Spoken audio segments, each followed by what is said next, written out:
The truth is, when it comes to couples and conflict and communication, there's a big, big elephant in the room. It's usually not talked about because we treat it like a separate thing, but in fact, it's probably one of the two most important players when it comes to how couples do conflict, how they resolve conflict, if they can even get to conflict at all in any healthy way. The big elephant, there's really two elephants. The big elephant is anxiety.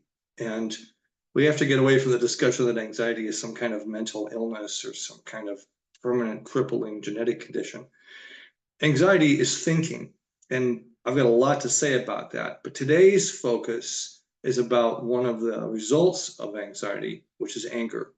And I'm going to say a crazy thing now, at least crazy sounding to some people. Anger is really anxiety that feels trapped. I want to say that one more time.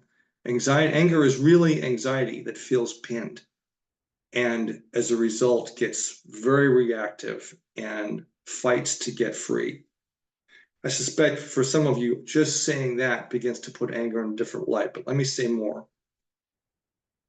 This is crucial to address because anger can make a mess of so many things when it comes to communication, and especially when it's most likely to show up during conflict. Of course, we say things we don't want to say. Even if some of those things, and I emphasize some, might be necessary to discuss, figure out, work out, we still say things we don't want to say, often by saying things in a way we don't want to say. We attack, we criticize, we belittle, we put down, we scream things, and, well, it doesn't help. Part of it's because a lot of us react badly to anger. More about that in a minute. We do things we really don't want to do, we shouldn't do, ranging all the way from, kicking the dog, please don't kick the dog, to even physical violence. And so much of physical violence is about anger, unable to express itself, feeling trapped. This leaves damage. Things we say, things we do damage the relationship. It shuts a lot of us down. It leaves a bitter taste in our mouth. We feel like we can't trust the other person. It'll eventually destroy a relationship. Unmanaged anger will destroy relationships. That's not a secret to anybody. The point is, we want to understand why it's happening in the first place, because there's another side to this, not just the damage we inflict out into the world, into our relationships. We damage ourselves too. We feel out of control. We feel helpless. We feel like we can't manage our anger. There's a term that's used a lot these days, and if you hear it without understanding it, it's really misleading. Talk about anger management. Anger management is inaccurate. What happens is we have to understand that anger springs from anxiety. What we're looking to do isn't just manage anger, we're looking to understand it and diffuse it. And that doesn't mean that we can't get angry. There's nothing wrong or evil about anger. I know it surprises some of my listeners here, but there's nothing wrong with anger. It's how anger is expressed. This isn't anger management, this is anger expression. And to do that effectively, we have to understand what's lurking behind anger, which is anxiety. So what am I talking about? Well, anger is one of two elements that's part of the thing we call flight or fight. Probably most of us understand it, but a quick explanation of flight or fight is anytime we feel threatened, and that doesn't have to be physical risk, it can be emotional or psychological risk. Anytime we've decided that we're threatened, we activate the flight or fight response. This is what we classically call anxiety. If I'm afraid of clowns, for instance, and a lot of Americans are afraid of clowns, then if I see a clown, if someone starts talking about clowns, or I'm at a circus, heaven forbid, flight or fight's going to activate. I'm going to be anxious around clowns or even thinking about clowns. Anxiety says get away. Anxiety always says run. And let me say something else. Anxiety is always the first response.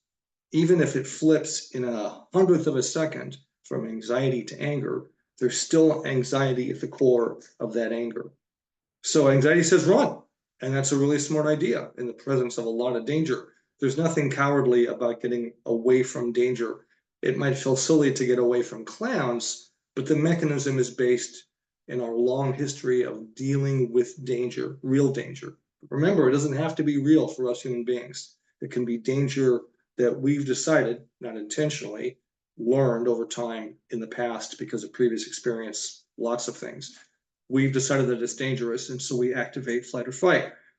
Now, that's great. If it only gets to anxiety, we can leave the circus tent, we can stop talking about clowns, and no harm, no foul. Should we address that anxiety? Probably, but that's a different conversation. This is what happens when we can't run. Let me say that one more time. Anxiety that can't run flips to anger. And that's when we start to get in trouble. Because while anxiety says, get me the heck away from this, anger says, I can't get away. I'm going to have to fight to escape or end the danger. And that's why anger flares the way it does, because it's one thing to run, all that energy from the fight or fight chemicals, adrenaline, cortisol, etc., is, about getting away from danger. But if we can't get away, we're going to have to fight. That's what happens in the natural world. That's what happens in our bodies and brains when we think we're trapped. Anger is trapped anxiety. One more time. Anger is trapped anxiety. And we don't have to be conscious of any of that. We don't have to be aware that we're anxious and then flipping to anger. That's not necessary for this to work. Well, except that if we're going to deal with the anxiety, we're going to have to address, if we're going to deal with the anger, we're going to have to address the anxiety. Okay, well, what do we do about that? This is a larger conversation than one video can adequately address. But let's talk about the immediate thing, possibly one of the very best things you can do, and that's listen. Yep, you know that I beat this drum a lot, how important listening is, especially what's called reflective listening, where you summarize what you're hearing the person say to the point to where they go, yes, that's what I'm saying. It's one of the chief reasons I push on reflective listening as a tool, because at the end of the day, for reasons we don't have to get into in this video, getting listened to begins to ease that sense of feeling trapped. We are a creature, we are a species, we are a people that need to be heard. And that's never more true than when we're anxious and when anxiety escalates to anger. So let me say it again. Someone's angry, someone's really upset.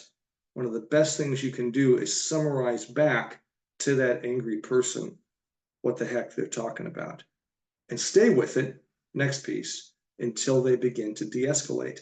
Don't take my word for any of this. I'm saying that when someone's angry, one of the most immediate short-term things you can do is reflect, summarize back what they're saying to the point to where they go, yes, yeah, that's what I'm saying. How do I do that? Well, let's say I'm talking to an enraged Eric, and Eric is saying, you never listen to me, and I always feel like I have to do this, and I always have to not do that, and it's always about you, and it's never about me. I'm going to say to enraged Eric, okay, let me make sure I understand.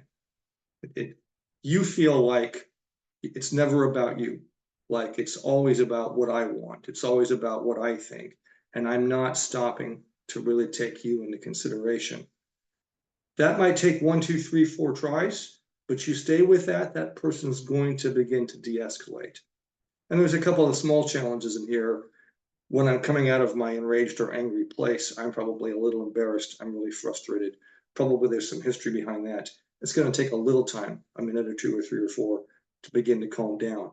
But the minute that begins to happen, we have a much better chance of talking, let alone not screaming at each other.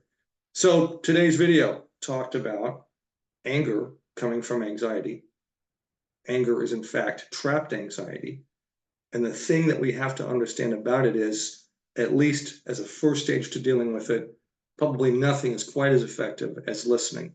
Now, there's a lot more to say, and I'll say more in my next video. This is not saying that you have to stay in the room with a physically violent person. We're not talking about that.